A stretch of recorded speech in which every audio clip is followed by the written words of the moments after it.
Welcome to episode 7 of the REKAP Bulls Podcast. I'm Joe Cowley of the Chicago Sun-Times. You could read me in, obviously, the Chicago Sun-Times. You could follow me on X, Twitter, whatever you want to call it, at JCowleyHoops. And look, this is an exciting guest because I finally got her last name pronounced correctly, even though it's not the way I pronounce it. But I just love bring her in because I don't even know how to describe exactly. Here's how I know Alyssa. I know Alyssa from the 670 The Score pre and post Bulls game show that she does. But she's got like 12 jobs. So you do the Score thing, 670 pre and post. You also have hosted on the Score. I know that for a fact. You for the White Sox, you do the in-house stadium? So I go by the title of in-game host because when I say MC, sometimes people that don't know, they think it's something with music, and that is so not anything with music. I'm not touching anything with music there at White Sox. So in-game host is what I go by. All right, so you are basically the same. Well, I don't know the dude's name that does it at the UC. The guy that talks during. Is it Todd? Todd and Brianna, who she he looks like a Todd. That's what I do at White Sox. I am Todd at White Sox. Okay, but the cool is I don't care. That's great. And you do betting stuff. You're a degenerate with some betting stuff. I know that. I think you're actually the degenerate.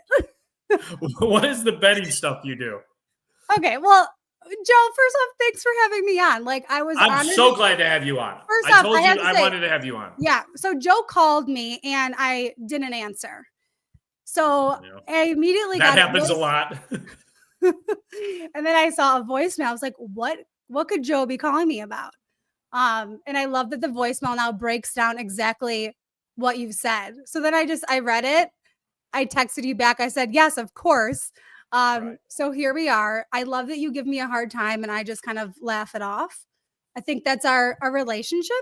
Yes. I've known you now since when I started the Bulls it was 2022, end of 2021, but really 2022. So I enjoy when we get to chat, but yes, so I'm not a degenerate, but what my job with the Score is, I do pregame with Chuck and Bill. My in-game segments are giving the updated lines, and now I'm sponsored by Circa Sports Illinois.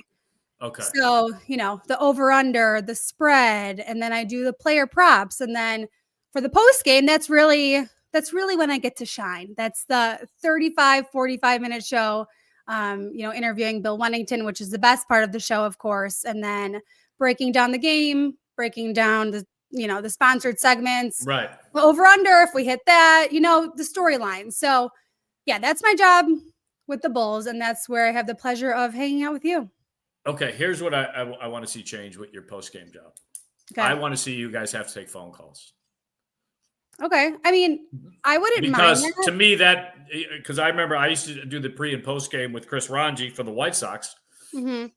And the funniest part of it was, speaking of degenerates, not Chris Ranji, but maybe. But some of the people that would call in, it'd be the same, like 6 people.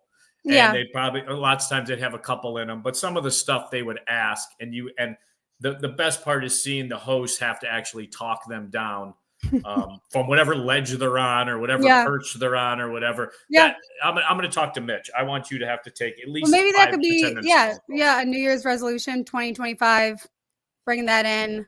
I wouldn't mind that at all. I think it's been like a little bit of a discussion, but the post game's already pretty heavy. And then, like I said, the top part is talking with Bill. And that's really where I feel like the listeners are tuning in. Sometimes the callers, they could be great. Other times you don't know what they're going to say. So it would be entertaining. I don't know if I would have all the answers that they were looking for, but I'm not sure everyone always does have the answers.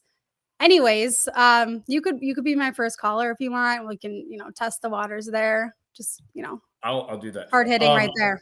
And Bill's great. I mean, to talk X's and O's with or just BS with, because he's just like a natural dude. He just gets it. And how great is he to work with for you? I really pinch myself truly every time where I'm doing the post game. And I start off by, of course, if they won or lost, I try to make a little bit of like a cheesy line. I try to engage the audience. And then when I bring in Bill, he is just, I could throw him any question. And he is the 3-time NBA champion. I am a 32-year-old female covering the Chicago Bulls. I did not play on the Chicago Bulls, of course. Right. So I could throw any question at him. Of course, I give him questions that have meat to it. I'm not just saying, hey, break down the game. We really do dive into it. And no, you do a good job. I've listened. Yeah, well, thank you. And what I like is that Bill will take my question. He will expand on it, elaborate on it, and then I listen to what he says. And I think that's a lot of times when journalists are asking questions, they're thinking about their next question, where what I really try to do, listen to what the answer actually is and build off of that. And that, I would say, maybe took me a little bit of time to actually connect with, because I had my questions. I thought they were great. But I can just tell from the start of when I started this job up until now, we have so much, we have a flow. We have chemistry, Chuck as well. Nothing is forced. So working with Bill is just the best. I just feel like I've had so many incredible Bill stories. So far I got to cover one of the games last year when they went to play in Milwaukee, and I met Bill at the brat stop, and we sat and ate brats. He ate 2 brats. I ate 1. I had sauerkraut. He had double the sauerkraut. And then we drove up to Pfizer Forum, covered the game. I really have never felt safer in a car. We were in his huge truck. He was telling me stories about when he played in Italy and how he met his wife. And those are just moments I really cherish. And it's so cool that, I get to work with Bill as well as Chuck. It's the best part of the job. Of course, we know, the Bulls can be entertaining here and there, but for me, it's really the people and getting to be in this position. And they've worked together, Chuck and Bill, for 17 years together. And they really welcomed me with open arms from the beginning. Here I am just, joining their broadcast team. And it's really been my favorite job. How much, because I know, Chuck I've seen the sheet that he works off of and all the time he puts into it. Oh, yeah. Hours and hours and hours of prep time. What's your prep time like? And then obviously the post games, you probably, as the game's going on, are you jotting down notes? Because it's a quick turnaround where you're talking to an NBA champion. You just can't come and, like you said, talk about the game. That's not your job. It would kind of cheapen what your job is. So pre-game, the thing I like about you is I always see you in the coach's interview for the pregame, which you probably don't have to go to. But again, Chuck goes to it. You go to it. Bill, the hell with it. He doesn't care. And that's great because that's Bill. He goes to some.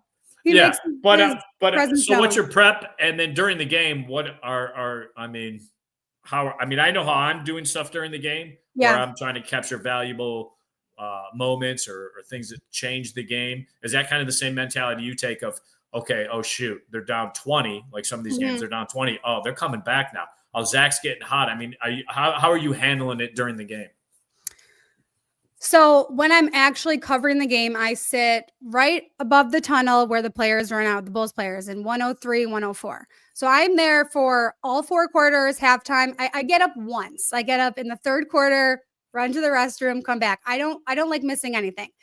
And when there's a minute left on the clock, maybe a little bit less even sometimes, I've become a little bit comfortable with this. When there's a little bit less than a minute, I run down and I sit courtside next to Bill and Rich.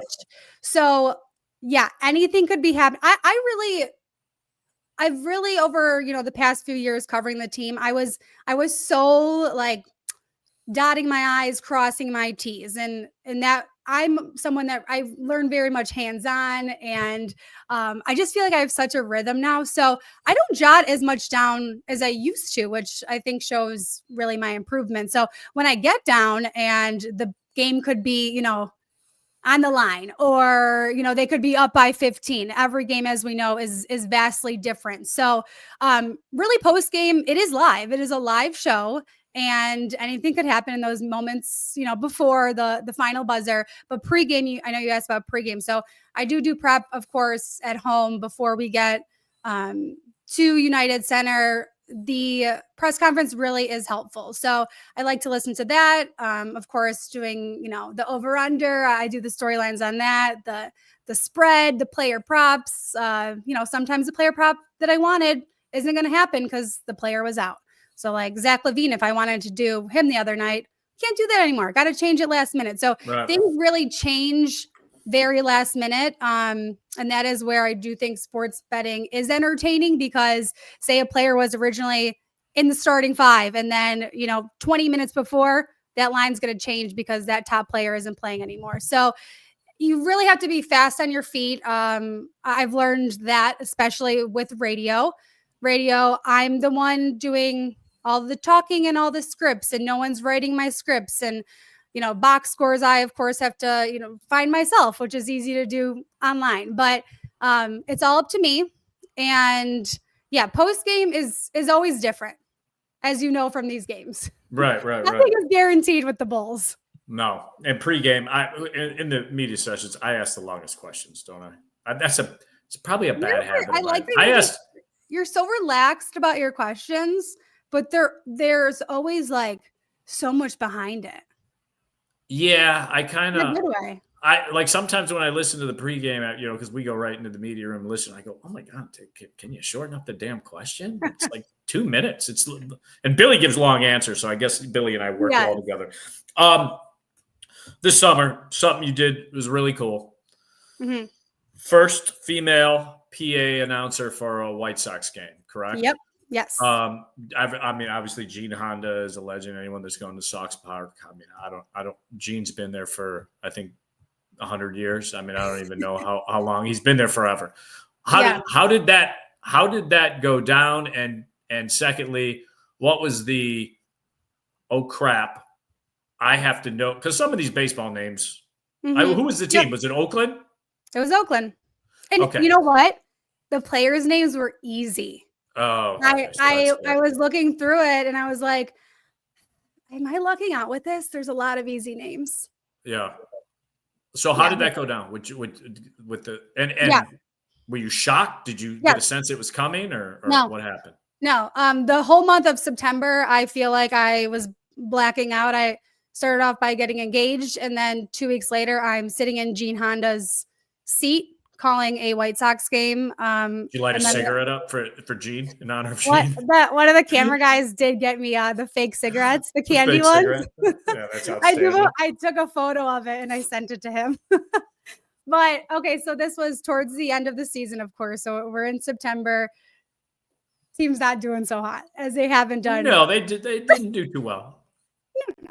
Yeah. So I do my normal in-game hosting duties, and I think this was a 7-game homestand. So it was Wednesday after the game, or right before we're wrapping up. And I have incredible bosses at the White Sox. I'm going to my 12th season, and it's really the people that I work with that keep me coming back. And it is very enjoyable, despite the team not being so enjoyable. So it is a Wednesday. The game is about to wrap up. And my boss so seriously said to me, "Hey, can you stick around? I just want to, talk with you after." And that's not really how we communicate with each other. Like, we're pretty open with each other. If something was wrong during the game, he would let me know.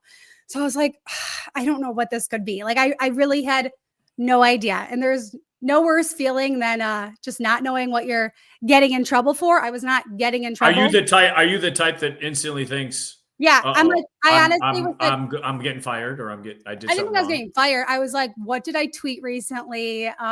What did I put on Instagram? What did I do on social media? And I remember looking back and I was like, I didn't do anything wrong. Like, I don't know what this could be.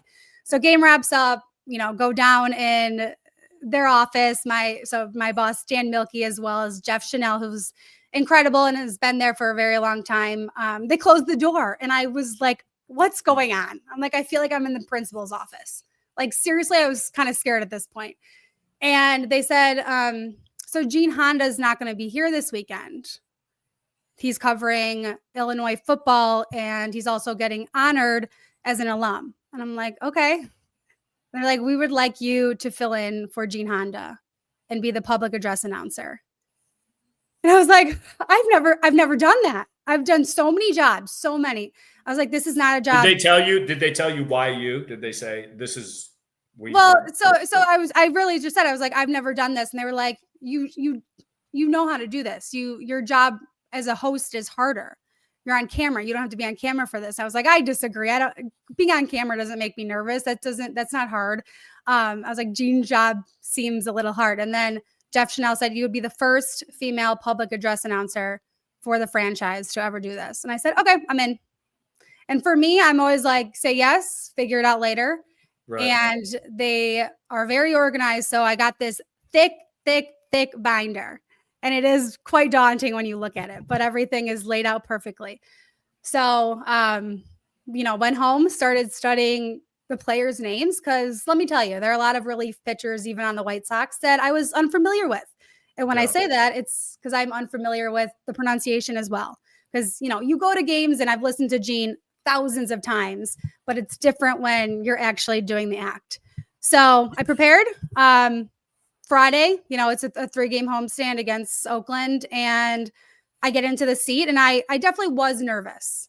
And I'm someone who I get more nervous before, and then when I'm actually on air or doing the job, I feel like safe. I feel like, okay, this is natural. This is meant to be. So I was really nervous of sitting in Gene's seat and knowing that my voice. And actually, these were very crowded games, and I hate to say they were really crowded because people wanted to see they were going for the record, the losing streak. Right. They wanted to see 120, 121, 122 losses, which terrible, and shame on people for thinking that. But they were crowded games. It was a weekend in September, and I did knock it out of the park. To use the pun here. Do they cue you up and say, hey, this guy from the bullpen's about, do they tell you when to announce it? Or do you just have to get a feel of it? So early on, they were really, really holding my hand and helping me, which I did appreciate. But when I say the lineup, and it is, I work with a producer, and he, go. So it has to link up with the video board, of course. Right. Andrew Vaughn, pause, Andrew Benintendi. And like when you're announcing the home team, you have to use, I gave 100%. You gotta be happy and excited. Yeah. And then when it's the opposing team, you have to like tone it down a little bit. So that for me, I think I was like, I got to remember that, like tone it down for the A's, ramp it up for the White Sox. But there is, a cameraman up there in the broadcast booth. And they zoom in and they're like, someone's, warming up in the bullpen. They'll say number 62 is warming up in the bullpen. And I got to find 62. And I'm like, oh, who is that? Okay. And I have to make sure that that's actually the player that's going to come out. You have to, I really never focused more in my life on White Sox games. Was there anybody on the roster you're like, oh, please, I kind of know his name, but please don't bring this bum in because I'll have to say his name and I don't want to. I did talk with either Len Oakland's Casper. or No, I'm trying to think. I did go in Len's booth prior, and any questions I had, I said, "Can you please tell me how to say this?" I think it was Prelander Baroa, and now I'm probably butchering it. No, but the way that it's spelled, I think was pronounced a little bit differently. But for the most part, I was good with it. For the most, I really didn't stutter. I was very confident in what I was saying. I was like, when I'm saying this on the mic, like it better come out confident because you can't really second guess yourself. So by Sunday, I was having a blast. I mean, I was having fun, but once it's wrapping up and Sunday day games, they did win 2 out of 3. So I'm not saying it was maybe me, but maybe me a little bit. They did end the 16-game home losing streak. There was a walk-off win. So for the season that we had, I had really good games that I got to call. And when Gene came back, I was like, Gene, I don't know how you do all that, game after game. I struggled with, I had so many beverages by me, no fun beverages. I wish I did, but you can't go to the bathroom. You can't get up. Gene has some hobbies in between, and I don't know how he does that. That's for me, that's the amazing part. I was like glued to the seat, knew I couldn't get up. I really couldn't. Like, I remember turning to my boss at one time. I was like, I really wish there was a halftime in baseball. The 7th inning stretch, I also had to announce. Right. So no breaks there. I don't think any game went into extras, but I would say it was truly the highlight of my Sox career, my White Sox career. I like doing different things. I actually like to be uncomfortable and kind of test myself and see, you know what, I believe I can do this. And everyone believed in me. And that really helps as well. When others believe in you, you know, it's easier to believe in yourself. And I felt so like successful after. I'm like, you know what, if I could do that, you know, what's next? I'll try something else. So I mean, that's cool. I mean, that's a ballsy thing to have to do because I'm terrible at name. I'm terrible at your name. I've changed I've changed your name probably 18 times. The last one because you're a fellow Paisano. The last time it's Bermanja, and I do this Bermanji. You can say you know, whatever you want, Joe. I actually had growing up. I had an Uncle Tom. You know, my mom's side of the family is 100% Sicilian. I had my Uncle Tom, Uncle Tom Bada, rest in peace. He would come over. You know, Thanksgiving, Christmas, whatever it is, I'd have buddies over. He would change. If they didn't have an Italian name, he would change. Like Andy became Anthony. Dwayne became Dominic. At the end. He would just change it. And then if you were, it was very important for him that you're dating just Italian girls. And I don't even think like Northern Italy. He wanted like Southern Italy, Sicilian, you know, that kind of look. The bottom of the boat. And and if I was, you know, I remember I was dating a Carla Quagliata. He loved that. I dated a Mary Beth Vivo. He loved that. Those are but good if names. you dated like an O'Grady or even my wife, he probably would have been. He would call them all Americans. He'd be like, "Yeah, they're just Americans." And I'm like, "Well, I love that." Yeah. So, all right. So let's get to the Bulls now. Yep. The White Sox season was what it was. You get to come to the Bulls season, and coming into the season, obviously, you know what the betting line said, what Vegas said they were going to be overall. Mm-hmm. You see them at all the home games. Do you watch the road games? Do you put yourself through that? I cover the road games. Oh, that's right. You have to do the pre and post when they get. Oh my God, you have to watch them all. Yes, Joe. I'm in the 670 The Score studios. It's just me and the producers, and it's just like so much more less sensory overload than United Center. Like, it's just got to be like a library. Feel like when you're there, I'm like there, and it's great. Don't get me wrong. The entertainment is top notch, but when you're covering a team and when you're like trying to focus, I'm like, oh my God, there's more tumblers going on the floor. I'm like, I just want to, watch the game. Yeah. No, I got you. So working in the studio, I love both. It's good to have a mix, but I love working in the studio because I could be a little bit more focused. Of course, TV's on a delay, but I listen to Chuck and Bill anyways. So yeah, I mean, tomorrow I'll be covering the Boston Celtics game as they're on the road. Yeah, I'll be in Boston.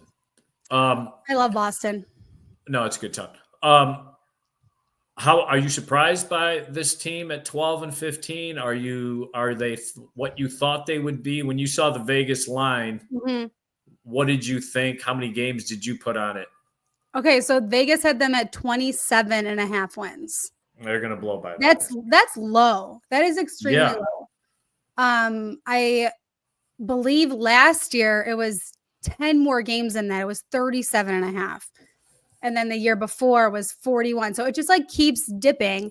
But I mean, I didn't put money down on this year, the over under, but I kept preaching, take the over. 27.5 seemed just like, that's really insulting. Do I think the season's going the way it is? I feel like there's always games that surprise us. Like they lost to the Utah Jazz when they could have won that game. And then, like, who knows, these back-to-back Boston games, despite being the defending, NBA champions, they could win one of two. So it's talk about staying on your toes. Like that's why the post games are always so vastly different because the games are never the same. I love watching the rookies and talking about them. Like I'm very intrigued by Modest Bucelis. Like he's someone that I've been talking a lot about during the post game. He seems like he has a lot of confidence, a lot of grit when he does post games with, Chuck and Bill after a win. He's so eloquent for being so young. And he's someone that I enjoy watching these young players grow and seeing how they grow from high school up until the, professional leagues. There's definitely some bummers. Patrick Williams, I could do without.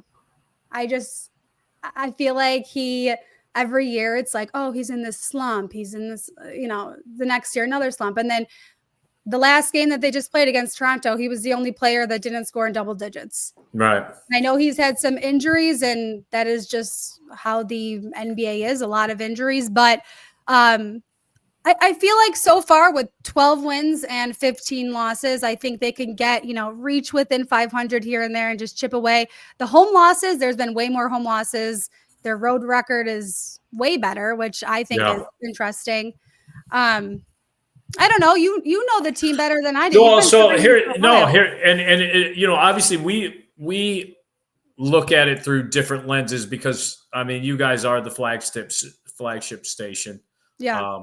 So, and I'm not, and I will say this: the one thing I know about Jerry Reinsdorf, besides that he doesn't like me, the second thing I know about Jerry Reinsdorf is he does hire, when he hires former players or he hires whatever he hires. He is, especially with the former players, whether it's Ozzie with the White Sox doing the pre and post, or whether it was Frank, or and then obviously with Bill and Will Perdue, Kendall, all those guys. The one thing Jerry I know tells those guys is don't BS the fans, because it's a smart fan base, or it's a smart sports town. That's debatable, but it's a smart sports town, and they know when you're BSing them. So I do think that for a flagship station, I think TV and radio both do a good job of being critical.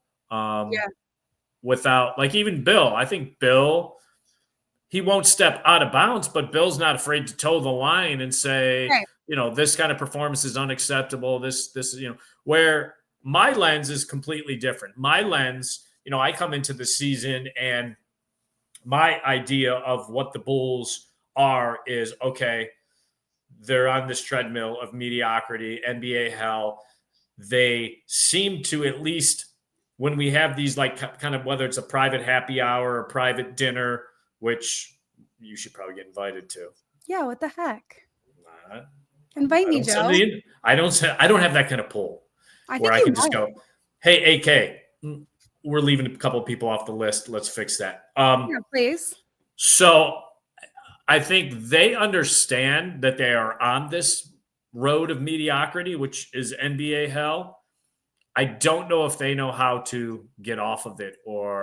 So 12 and 15, to me, especially with some of the teams they beat, whether it's your Washingtons, your Charlottes, your Torontos, those are teams that understand the road they're on. They're on the road to get out of hell, and you have to go through hell to get out of hell in the NBA. Where the Bulls, I kind of felt like maybe they're going to showcase and go hard for 30 to 35 games and then try and trade those assets that we've all talked about and then be able to just naturally dial it down, because you're not going to get Billy to lose. Players and coaches don't lose games. Front offices lose games. They don't. That's how you tank. The front office has to tank. So my expectation of them was they better know what they are. And unfortunately, I'm seeing a team that is a little too good right now for its own good. So that's my take on it. Yeah, I do know that people want the Bulls to tank because there are a lot of, good draft picks coming up. I totally understand that. For me personally, like, in a selfish way, I just try to, live in the moment. So, I'm not in the front office. I'm not living or dying by the Bulls winning. I'm just thrilled to have a job. For me, I'm like, I'd rather talk about a win than a loss. So I look at it from that way. And I but you guys get better ratings when the Bulls are winning and playing well. Yeah, well, of course, as does any team. But that's why I don't work in the front office, because I just take it game by game. But I do know that prior to the season, Bill was like, they should try to not be good. Like he was really like that, this is going to be, as you said, just a season that is in the middle. It feels very in the middle. And that's like you said, like really there's no identity. You want to build these young players, but I mean, I don't know. I feel like Zach LaVine might be gone soon. Yeah, it's going to be tough. I mean, there's more rumors out there today, I believe, that is Denver a possibility. So it's going to be tough to move that contract because of the CBA and the first apron, the second apron, and teams trying to negotiate that money. I mean, that one's going to be tough. I think the first one that's going to go, as long as he stays healthy, is Mr. Alonzo Ball, because I think he, with an expiring contract like that, and what kind of force and talent he would bring off of anybody's bench. I mean, he automatically makes your second unit way better, and come playoff time, that second unit could be deadly if Lonzo's on it. So I think as long as he stays healthy, and that's the thing with him, isn't it? It's always his health. So with your White Sox season, so you have to, during the games, I mean, everybody knows how the season went. You have to provide entertainment, happiness. I mean, yes, but is it hard? Would you hear from fans yelling at you saying, just shut up? No, we don't care about your contest. People are honestly so nice to me there. Like, again, it is the people there. I do have to say so I started in 2013 at the White Sox. I started in a marketing role, the Pride crew. So I was like tossing teas, doing the promotions, picking the contestants. And then they were like, oh, we need an in-game host. Alyssa, you studied broadcast journalism. Like, let's give this a go for you. So my audition was really just in season in front of everyone. I also worked with the Schaumburg Boomers, and that's for another podcast. But so I just started, getting to know the fans that way, starting to do the emceeing in 2017. And when the pandemic happened, I was like, just not the best version of myself, because I did go from, I had 6 like freelance jobs, like 6 good jobs. You have so many jobs. I did. That is like, now I'm happy that I have watered it down. That's the goal. But I was doing high school lights on NBC Sports Chicago, and I was so excited about that. I was doing White Sox. I was doing Comcast Network. I like a multitude of different jobs, and those all got washed away. And I was like, this is terrible. Like, I don't know how I'm going to come back from this. I didn't know if my role was going to be there still at the White Sox. Like, truly, my job could have been easily squashed. Budgeting, Right. Everyone was weird about people being by each other. So when I came back from COVID, I looked at this job in like a totally different perspective. I wasn't as, I don't want to say buttoned up, but I was looser. I'm like, this is a baseball game. I, get to speak in front of, when it's crowded, 40,000 fans, regardless of, the month or the amount of fans. Like, I take each game the same, and I give it 100%. And I looked at it from that perspective, like a bigger picture. Like, I'm doing what I love. I'm working for the team I grew up loving. So I think since that, I'm happy when I'm there. And I sound insane. Like, people are literally like, I can't believe you're still doing that job. How are you smiling here? I'm like, we're in a baseball game. I'm not in the ER cutting someone's heart open. Like, it's all fine, people. It's all good. Yes, they're having these losses. We've lost a ton of players.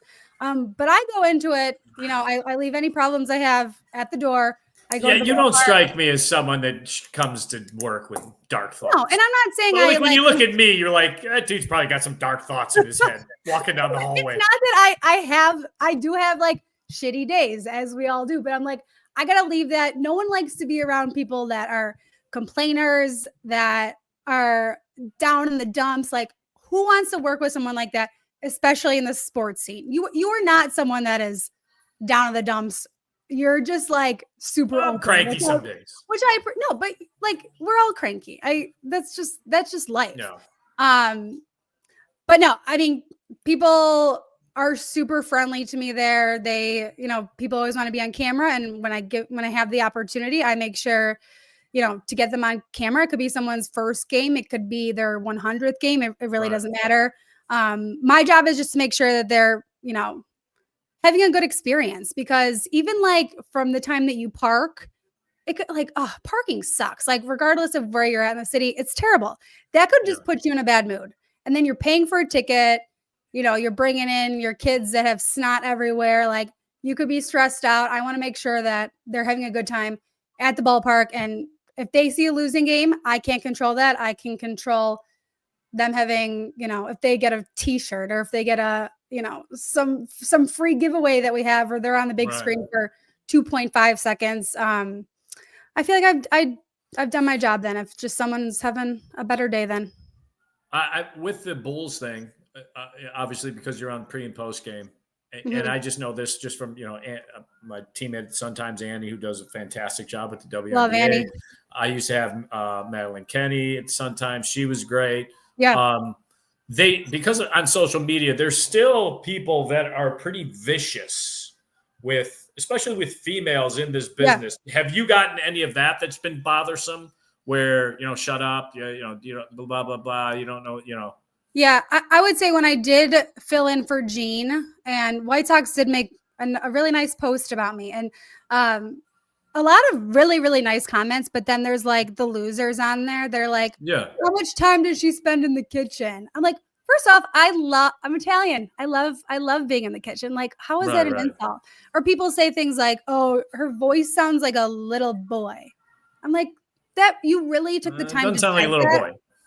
Yeah, I would say for the most part, everyone was supportive, and there wasn't. Yeah, I've in working in the industry overall, like I've had a good experience with everyone that I've worked with, whether it's, Ryan McGuffey at NBC Sports Chicago, or, you at the Bulls. Watch out for that McGuffey. Chuck and Bill. Like I work with males that respect me, and I respect them back. I think, you can look into the comments, and I mean, Twitter sucks. Like I've learned what to say and what not to say. So I haven't. You might be able to take it a little bit more than me. I learned my lesson a few times, and I said that was terrifying. Right. And I will not be talking about that anymore. But no, I'm fortunate, and I say this now, and hopefully it stays the same. But I'm fortunate to not have had cross paths with anyone that's I want to knock out. I got you. All right, a couple things before I get you out of here. Some fun things. All right, I always kid around with you. We're having so much fun. That? I know we're done so soon.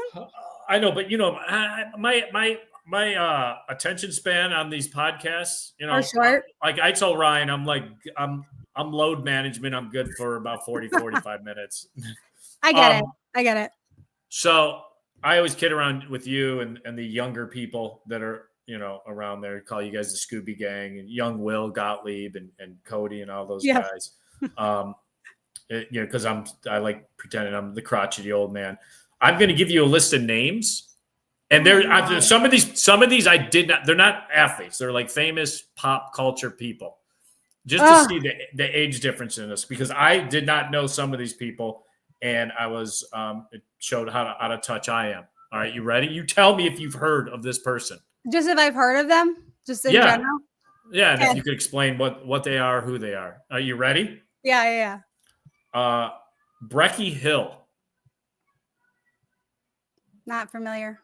Okay, it's a girl that's involved in some home wrecking incident that I guess every high school person knows. I don't know. I'm not in high school. I know. I'm just saying. Okay, ready? Yeah. Gabe Cotter. No. Did you come up with this Cotter. This is my guy. Welcome back, Cotter. Okay. Josh Richards. Do you know who Josh Richards is? Is he one of the podcasters? There you go. Bing, bing, bing. You got it. Yeah, he's a big time. He was named in the top 20 podcasters. He was on the BFFs one with Dave Portnoy. Yes. Gracie Abrams. Yeah. She opened for Taylor Swift. Okay. I know I'm watching Saturday Night Live, and I'm like, I have no idea who that is. She's good. She's got some bops. Vinny Barbarino. No, but can I be friends with him? And He probably makes some good lasagna. That was John Travolta's first character again on Welcome Back, Kotter, one of the greatest shows. What? All right, ready? Okay, This is a good one. I don't know the show. It just shows the difference. Carl Koshak. No. Anything? No. Oh my God, there was a great show in the 70s called Kolchak, and it kind of made me want to be a journalist. He used Is to that hunt why? monsters Is that down. why you're in your it's honest to now? God. Honest to God. He was a kind of a degenerate journalist who hunted down monsters. And I'm like, I want to do that. I didn't know I'd be in sports. Okay. Are you ready? This is something we do called the interrogation room. Okay. Don't like overthink you don't it. already do this to me all the time. I know. Don't overthink. I won't ask you about your engagement. I won't. You can. Like that. You can. What's a better day for you? A sunny day at the Sox ballpark or a nice night at the United Center and the Lakers are in town? Sunny day at White Sox. Hands down. Okay. Serotonin boost. Derrick Rose night's upcoming in January. Derrick Rose's jersey, they should retire it or they should not retire it. He hasn't done enough. They absolutely should. And I am very upset because I won't be at that game. Ooh, that's a big game to lose. I know. Lose out. I know. Okay. These damn weddings. The Chuck dance. Keep it or lose it? Keep it. And I want to make him viral somehow. You're giving me those eyes. That is why I want the Bulls to have winning games. Because do you ever help him with dancing? No, he doesn't. No, he's never asked once for any help or nothing. Those are all. I love Chuck. I've had Chuck on here. Moves. They're original. I want him not to do the dance. Why? Oh my God, it's horrifying. Then you know what? You do it, Joe. Let's see how people respond. We actually had we can't call it a bet because Chuck would get upset, but I think it was Chuck was very convinced they were going to make the playoffs last year. Yeah. And I think I said, if they make the playoffs, I'll do a dance with you on the post game. So you didn't get to. I knew that was a winner for me. What's your favorite Bulls moment since you've been doing pre and post game? I really did love last year's Ring of Honor. Not necessarily the actual game, the dinner that I got to go to. I was at the dinner. That was, and we were at the same table. I know, and we couldn't take photos, and I know Michael Jordan wasn't there, but I felt like so important, and I don't always feel so important. I've never been invited to something like that. Oh, they probably wanted to escort me out. I remember I had a couple of drinks in me, and then I found out Jason Goff's wife is a sex therapist. So I moved my chair down next to her, and Goff's like, dude, what are you doing? I think I sat across from them. You were across from me, probably just mortified. No, you were on the end. You were on the end, ignoring me. I was not. Better food. The Rate. It's now called The Rate, or the United Center. The Rate. I mean, really? What is at the United Center? Nothing. They have some private little hidden places that you can get but as just a normal fan walking in with a normal ticket, The Rate, White Sox Stadium, elotes, Comiskey dog, Cubano. That big stupid milkshake, diabetes milkshake. It's actually put you in a coma. It's good. All right, this is the an important one. There is a bus with the Bulls beat writers on it, and a bus with the White Sox beat writers on it, and they're both headed towards a cliff. You can only save one. Which bus are you saving? Think it through. I can only save the Bulls. You can only save one bus. It's either the White Sox beat writers or the Bulls beat writers. I'm saving the one that Scott Merkin's on. Well, here's what I'm talking about. Okay. Daryl, I love Daryl. He works at my paper. He's 85 years old. No, he's not. Merkin, not married. No one would miss him except his housekeeper. He's like 70 years old. And then who's for the Tribune? Lamont Pope? I'm saving White Sox. I'm more allegiance to them. I've worked longer with them. Know. You have me. You have KC. We both have kids, wives. Julia, she's got a dog. Young Will Gottlieb, he's like engaged like you. You're heartless. He's not engaged. He's not engaged. But you guys could fend for yourself. I think I'm saving White Sox. Merkin cannot fend for himself, but still, Merk's got to go. I can't believe you guys can fend for yourself. You're fine. I'm not worried about you. It'll come out alive somehow. Thanks for coming on. Bergamanja. Manja. Bergamini. Thanks, Joe Cowley. I will see you Saturday. whenever the next home game is. Saturday. Steelers Ravens that day. We'll see. Well, it is the Boston Celtics, so see you at the UC. I will see you soon, and thanks for coming on and doing this. Appreciate it. Thank you, Joe. Appreciate it. Okay, take care. Alyssa Bergamini. It took me a while to get that pronunciation down, but we've got it down. Let's go to Cowley Island. Touched on it a little bit. Look at it. Cowley Island rant. Love it. Look, I'm 12-15, and the teams they're beating are really starting to make me nervous. 12-15 puts them at 27 total games. I'm willing to give grace still. They got Boston's coming up too. I think it's a couple Boston games coming up. But if they're going to pull this off and do this the right way, they really have to start looking at the landscape and not just what's going on in their own house. They need to start looking at the landscape of the teams that are actually all in on this tanking and doing it the right way. Toronto, Charlotte, who they just beat both of those teams. Washington, who I've already touched on this podcast before. You have people in that organization that have openly come out and said, hey, we are taking this year and we are making this a 2-year tank, 25 and 26, because the 26 draft class is also pretty loaded. So I'm willing to give grace for about another week or maybe towards the end of December. There is some trade movement. I think the Dennis Schroeder trade kind of makes the line move a little bit. But boys, AK, Mark, ownership, someone has to save them from themselves, because the last thing that could happen is this thing gets to mid-January and they look and they're like, 2 games out of the play-in, asses in the seats come April.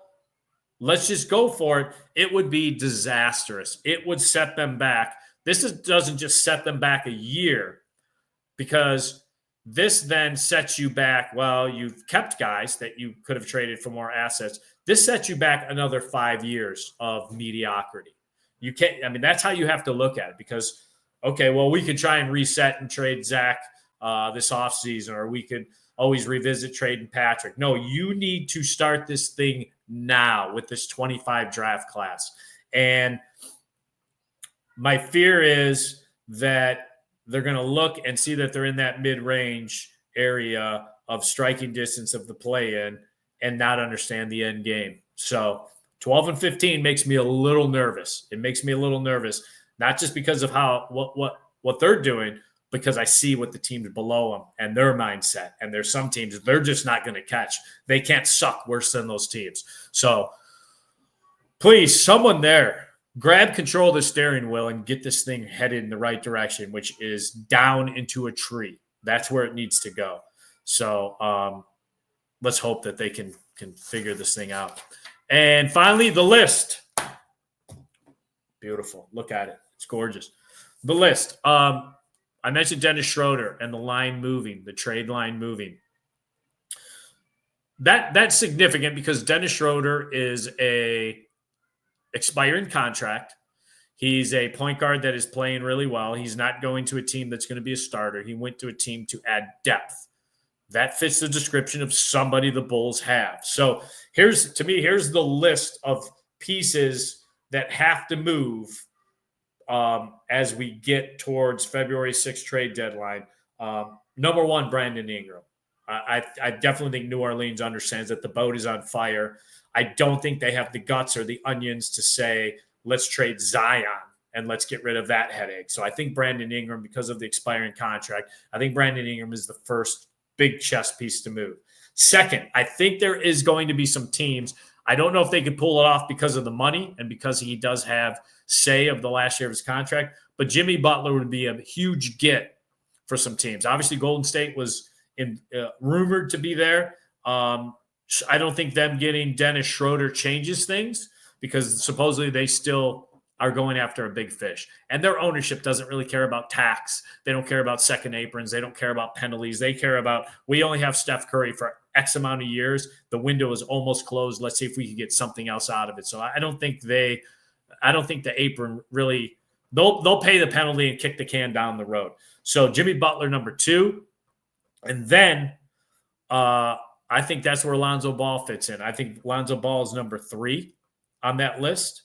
And then I'm going to go and say Vooch. I think if Vooch continues to do what he does, watch the Lakers, watch D'Angelo Russell, the money fits. There is some things that would have to be kicked around because of the cap that the apron that the Lakers are in. But I think smart GMs will figure it out and get it done. So I think 2 of the Bulls are on that top 4 list. But to me, the first piece that has to move is Mr. Ingram from New Orleans. And I think New Orleans is going to be a team to watch because will the fire sale just be him, or do they have something bigger up their sleeve where they say, the Zion thing is no longer working out? And to be honest, if you're the Bulls, do you try getting in on the Zion piece? And if you have to move some pieces to get him, because injury-wise, you could shut him down for the rest of the year, take your tank beating, and have him healthy, fix his body, fix his mind. I mean, it's at least something to kick around. When you're a desperate team looking for superstars, you're not going to get him in free agency. Why not get him in trade? So that's it. I want to thank Alyssa. I want to thank Ryan for the awesome graphics. And remember, I got next.